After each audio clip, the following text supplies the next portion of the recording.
Let's get into a little bit about healthcare and the delivery changes since COVID-19 has impacted society roughly a month and a half ago. Again, this will be geographically based to some extent, but I think at this point in time, if we'd given this webinar in mid-March, we really may not be talking about all parts of the country. Certainly pockets, metropolitan areas, but at this point, it's permeated throughout the country, and for the most part, as we generalize, it will apply to everyone, every practice, most specialties, and really most carriers. So as we all know, healthcare delivery has changed. Here's a few areas in which it's changed. Really, basically the traditional way of treating patients, whether it be in an office, a surgery center, or a hospital, that's on hold unless you're either emergent or you have COVID-19 care being rendered in a hospital. So telehealth has been really at the forefront of medicine for the last 35 to 60 days. And while it was in society, it was in medicine for a long time prior to that, and covered, by the way, by the medical malpractice insurance industry. The way in which it's being covered through this crisis has changed. Really where it's changed is on the underwriting due diligence side. So the questions piled in early on, and to the credit of these insurance carriers, they have accommodated telehealth without many questions. Keep in mind, a lot of the telehealth questions that physicians' practices may ask are either legal or regulatory based, in addition to medical malpractice insurance coverage related. And licensing across state lines, HIPAA compliant platforms, things of that nature, while they have there is great consideration by the med mal industry and whether these physicians and practices are adhering to those guidelines and regulations. It's kind of a two-part conversation. But by and large, companies have blanketly covered telemedicine, and they have done so with very little request for information. I don't believe that this is here to stay from a lack of information perspective. I think when the crisis subsides, God willing, sooner rather than later, the underwriting will ramp up again, although the frequency in which telemedicine is delivered and the technology in which it's delivered through will probably only accelerate as business takes advantage of a more adopted medium to communicate. Keep in mind also, we were engaged by the Medical Society of New Jersey and some other folks to track insurance carrier protocols, perspectives, and coverage details on our website. So if you go to acadia.pro/coronavirus, you'll see there's New York, there's New Jersey, there's national companies. It's a pretty good resource to gather a lot of what I'm going to talk about today. Other areas of care, home health. We've been engaged more often than not. If it's not telemedicine, it's home health.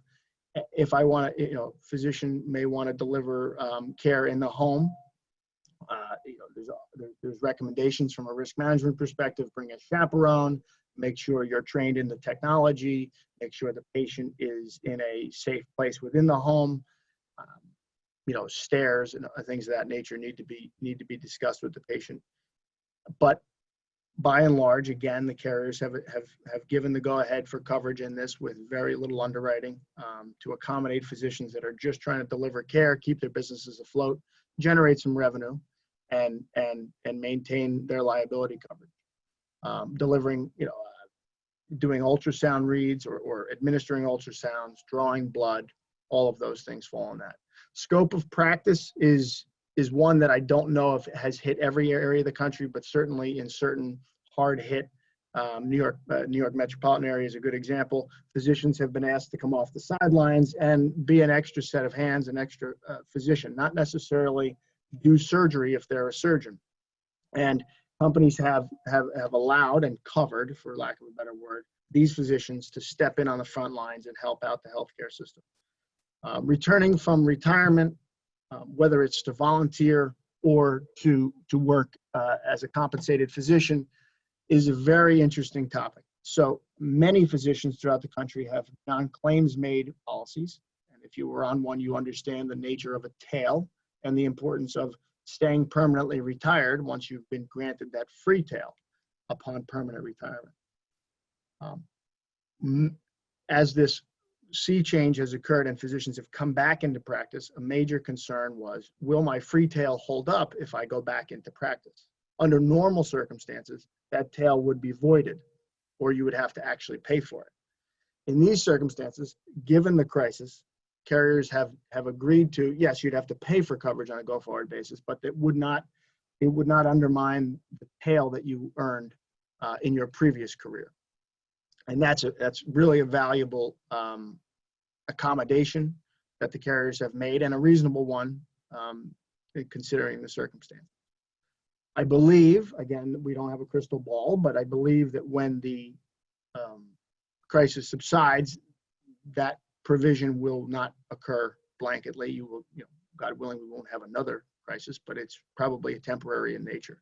Volunteer work is also been covered by your primary carrier if you go out and do volunteer work, and it's a gray area whether you're liable for any claims. They've agreed to cover that.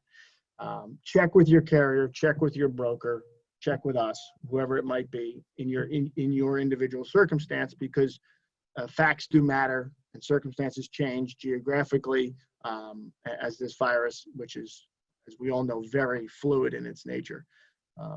Lastly, there's been a good deal of government intervention here, executive order mandates on granting immunity to physicians who have stepped up to the front line.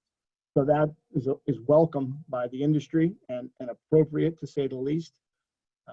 But that's another factor here that would only add to the comfort that physicians should have in practicing during this time.